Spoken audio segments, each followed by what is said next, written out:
Hello, everyone. I just thought I'd make a short video this morning, and maybe it could help somebody. But I want to start off by reading in Genesis 3, 12, and 13, and then we'll go from there. And it said, "And the man said, The woman whom thou gavest to be with me, she gave me of the tree, and I did eat. And the Lord said unto the woman, What is this that thou hast done? And the woman said, The serpent beguiled me, and I did eat." Nobody did it.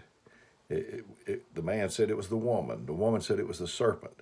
So have you ever seen someone shift the blame to someone else? Have you ever been guilty of it yourself? In other words, it wasn't me. It sounded like something we did as children. Get into something we'd tell our mother or daddy. It wasn't me. And I think that until you learn to take responsibility and stop making excuses, your potential is going to be limited on the same scale. I know that when we're children, we lack maturity and we pitch a fit about everything. Well, that same fit is not acceptable when you get to be an adult.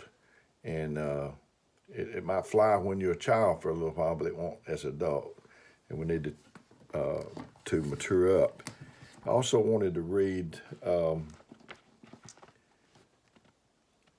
says, it's talking about when Moses went up on the mount to get the Ten Commandments, and Moses turned and went down from the mount, and the two tables of testimony were in his hand. The tables were written on both sides, on the one side and on the other were they written, and the tables were the work of God, and the writing was the writing of God, graven upon the tables. And when Joshua heard the noise of the people as they shouted, he said to Moses, There is a noise of war in the camp. And he said, It's not the voice of them that shout for mastery, neither is it the voice of them that cry for being overcome, but the noise of them that sing do I hear.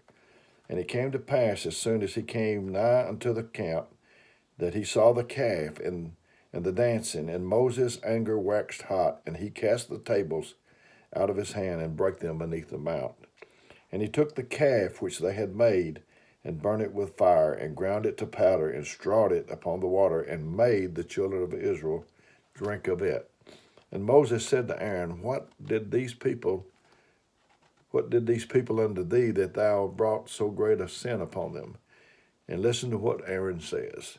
And Aaron said, Let not the anger of the Lord wax hot. Thou knowest the people, not him, not Aaron, but thou knowest the people, that they are set on mischief. For they said unto me, Make us gods which go before us. And as for Moses, the man that thou brought up from us up out of the land of Egypt, we wot not what is become of him.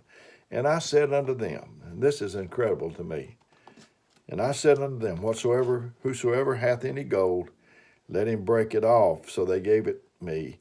Then I cast it into the fire, and there came out this calf. Why, I didn't do anything, Moses. I just threw this stuff in, and whoop, out jumped a calf. That's a very likely story. That sounds like something we would try to pull over on our parents. Things have been done, but nobody has done anything. And as I said, I don't think we'll progress any until we start taking responsibility. And I've got one more place to read. I guess it wasn't me. In other words, I'm talking about excuses.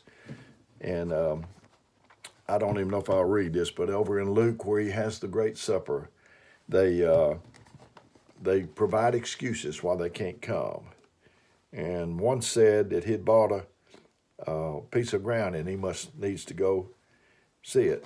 I've made an audio on this very subject on excuses, so I'm not going to try to go back through all of that, but he said that he had to go see about a piece of ground. Now, we're talking at night. How are you going to see that at night? Don't you know that a crooked real estate agent would just love this, for you to do that? And then the next man said that he had bought 5 yoke of oxen. You can't that's just an excuse looking at oxen at night.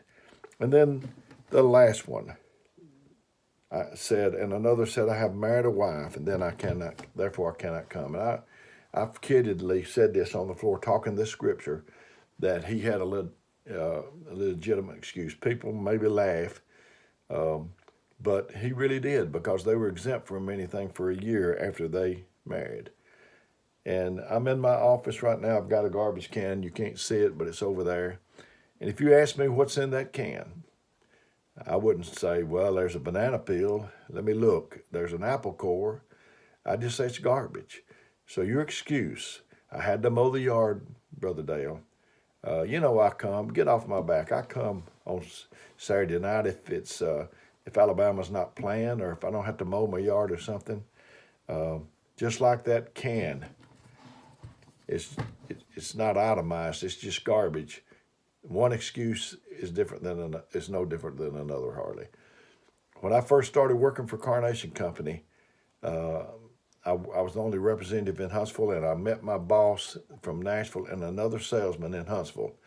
And it was on Wednesday night. I had just received the Holy Ghost. I was wanting to go to church real bad.